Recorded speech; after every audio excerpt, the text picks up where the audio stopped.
لكن هنكمل كلامنا. يبقى الوطن هو السيد رغم أنف الجميع، يبقى الشعب هو السيد على غير إرادة البعض. لكن هي دي مصر. مصر ما يكون لهاش كيان قوي إلا بشعبها، اللي أصبح النهاردة لو بتابعوا على الساحة السياسية الشعب المصري البسيط ده أصبح بيسبق الحكومة في كثير من المواقف السياسية اللي محتاجة حل، وكأن الشعب هذا قد أصبح قائدا، قد أصبح معلما، بالتالي ليس بحاجة إلى من يقوم بدور الوصية عليه يقول نعم أو يقول إيه؟ لا، كنا نعيبه على من سبق إن هو بيدفع الناس نعم دون.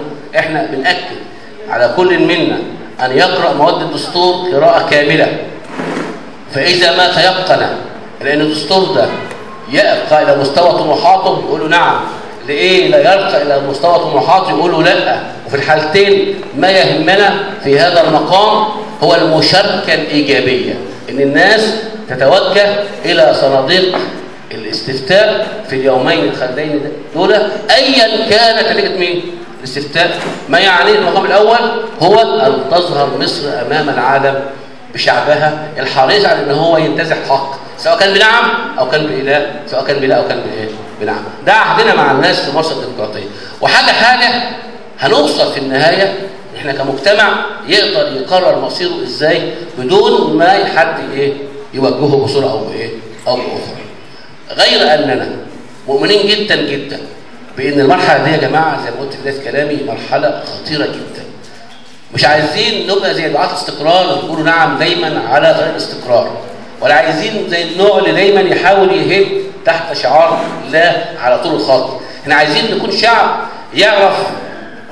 يعني انا دايما بقول في ندواتي الجمله، ناس يقول لك مصر محتاجه شخص بمواصفات معينه. انا على عكس كل الناس دي. سمحت يا البعض يقول مصر محتاجه شخص بمواصفات معينه، وكل واحد بقى يرسم زعيمه في مخيلته بحسب توجهه.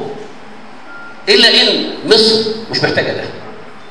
مصر محتاجه طريق يترسم واي حد يمشي عليه. احنا محتاجين في مصر يكون عندنا طريق نلتمسه نمشي عليه، اي حد كائن من كان يقدر يكون رئيس ما دام يمشي على نفس الايه؟ الخط. بس الاول نعرف احنا طريقنا رايح لفين. يعني من السياسه الاقتصاد سريعا، وهذا هو الاهم في عالم اليوم. جانب من الدستور اقتصادي، جانب منه اجتماعي، جانب منه ثقافي، جانب منه خيمي.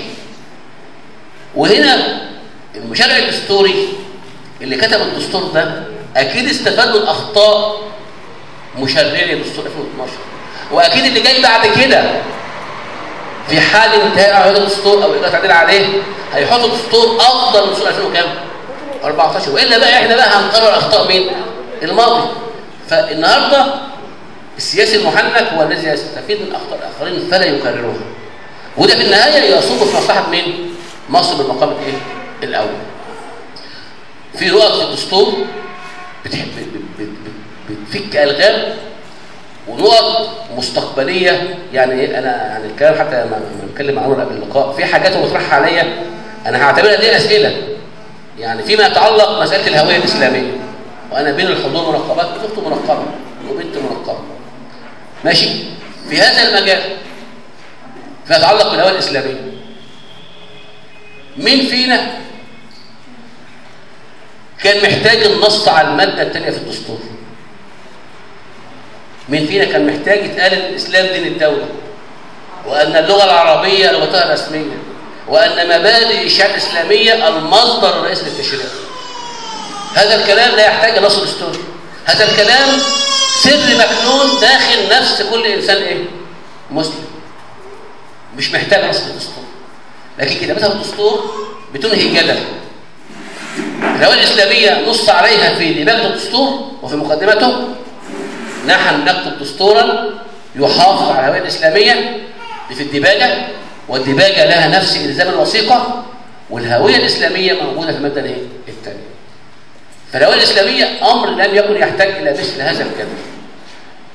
لكن محاوله ايهام البعض بأن هذا الدستور ينال بشكل أو بآخر من هذه الهوية، على الأقل المادة 11 لتخص الحضور الطيب للسيدات.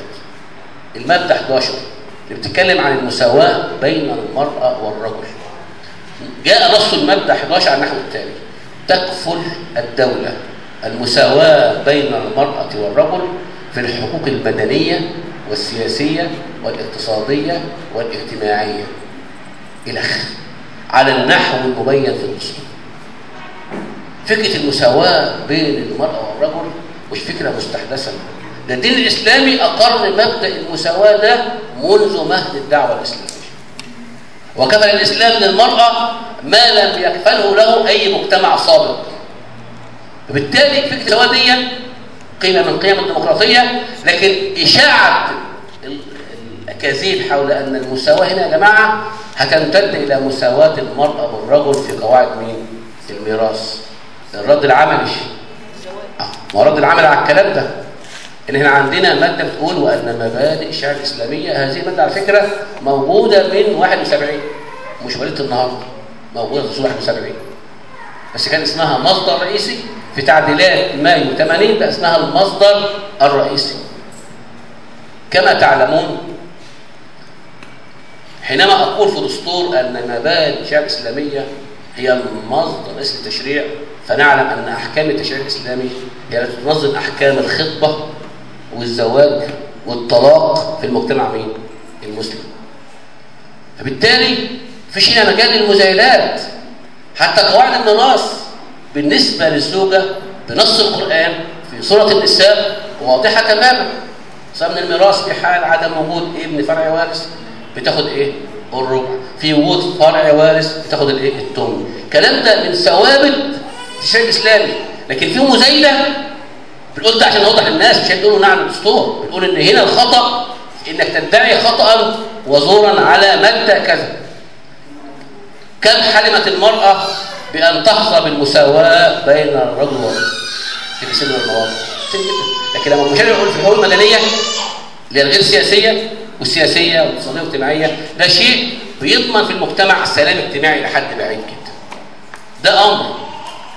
فيما يتعلق بالتعليم والصحه، ودي نقط انا كمقيم اراها ايجابيه وليست دعوه نعم او لا. يعني في نقط مضيئه في الدستور، خلينا نقول دي نقط مضيئه، في سلبيات هنقولها، مفيش فيه كلام. الجوانب الايجابيه في الدستور ده يا جماعه فيما يتعلق بنا كمجتمع، حجم الانفاق على التعليم والصحه. يعني المواد 18 و19 و21 23 و238 بيتكلموا عن نسب مئويه تخص التعليم والصحه. مثلا الماده 18 بتقول تلتزم الدوله، ولفظ تلتزم الاستاذ انور افضل وامضى اثرا من لفظ تعهد في دستور 2012 في اطار المقارنه ما بين الالفاظ. تلتزم الدوله كعهد، كالتزام طرف اول بينها وبين الشعب. تلتزم الدوله ب ان تخصص نسبه من الانفاق الحكومي لا تقل عن 3% من اجمالي الناتج القومي للصحه، تتصاعد تدريجيا حتى تتفق مع المعدلات العالميه. انتوا عارفين ده معناه ايه؟ الناتج القومي الاجمالي المصري نهايه 2013 قفز الى 2 تريليون جنيه، والتريليون لمن لا يعلم 1000 مليار، اعلى رقم وصلنا له على مر الفترات الاخيره. ده معناه ان انا لما اخصص 3% من الرقم ده يعني بخصص 60 مليار جنيه للانفاق على التعليم سنويا، الانفاق على الصحه سنويا. وكان قبل كده كام؟ ده انا هقول لك على الارقام، هتكلم على الارقام الاجماليه، هتفاجئ من الارقام تقترب من 8 اضعاف بس في الاجمالي. لان كان في الموازنه الرقم مش بس تعليم، ده تعليم وتعليم جامعي وبحث علمي كرقم واحد في الثلاثه. فهنا في الزام ان في الصحه حد ادنى 3%، تتصاعد تدريجيا حتى تتفق مع المعادلات العالميه. ده معناه ان في 60 مليار جنيه 4 اضعاف الرقم اللي كان موجود في موازنه 2013 2014، 4 اضعاف الرقم. هنتكلم عن التعليم في الماده 19. تلتزم الدولة بأن تخصص نسبة الإنفاق الحكومي لا تقل عن 4% من إجمالي نفس الناتج، تتصاعد تدريجيا حتى تتفق مع المعادلات العالمية. 4% من 2 تريليون يعني 80 مليار جنيه تعليم قبل جامعي. فيما يتعلق بالتعليم الجامعي المادة 21 تلتزم الدولة بتخصيص نسبة من الإنفاق الحكومي، الإنفاق مين؟ الحكومي على التعليم الجامعي لا تقل عن 2% من إجمالي نفس الناتج، يعني 40 مليار جنيه. وعن البحث العلمي اللي كان حاله يعني لا يرثى له في مصر، في آخر موازنة 1% من إجمالي أرقام الموازنة خصص له حد أدنى 1% من إجمالي الناتج القومي، يعني 20 مليار جنيه. إذا جملة المخصص للإنفاق على التعليم قبل الجامعي والجامعي فوق الجامعي كبحث علمي 140 مليار جنيه، 10 أضعاف المخصص لهم جميعها في موازنة 2013. في الصحة 60 مليار، أي أن إجمالي المنفق على التعليم والصحة 200 مليار من موازنة 2016 2000 وكام؟ الدولة ألزمت نفسها في باب الأحكام الانتقالية في المادة 238 إن أنا كدولة ملتزمة بأن أحقق نسب التعليم والصحة التي ذكرتها تدريجيا حتى تطبق بالكامل في موازنة 2016 2017. شيء إيجابي لابد أن نقوله، ده الاستجابة لمطالب الشعب. هنا المشاهد نقول له شكرا على هذه الجزئية مع تحفظنا على حاجات تانية، لكن في التقييم هناك إيجابيات لابد من إبرازها، هناك تخوفات لابد من إبرازها، هناك تحفظات لابد من الإعلان عنها. لكن نثق تماما أنه ليس هناك في المطلق دستور مثالي، وبالمقابل ليس هناك في المطلق دستور سيء. لكن الدستور ده لما اتكتب نص في المادة 226 على تعديله. المواد اللي مش عجبانه يستطيع رئيس الجمهورية القادم ومعه 5 أعضاء، هو أو 5 أعضاء رئيس الجمهورية لوحده أو 5 أعضاء مجلس النواب، أن يطلب تعديل مادة أو أكثر من مواد هذا الدستور. فإذا وافق عليها ثلثي أعضاء مجلس النواب طرحت علينا كشعب في استفتاء، فإذا الشعب أجازها أصبحت إيه؟ نافذة، وإذا لم يجيزها أصبحت كأن لم إيه؟ تكن. في النهاية الكرة تقذف في ملعب مين؟ الشعب، والشعب بيقرر مصيره.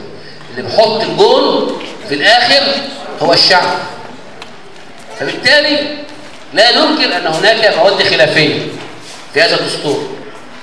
يعني في كذا مادة، في المادة 152 والمادة 201 والمادة 234 الخاصين بالعلاقة بين الرئاسة كمؤسسة والجيش. أنا على يقين بأن مصر لن يعيش لها رئيس قادم مدة كاملة، ده على المستوى الشخصي.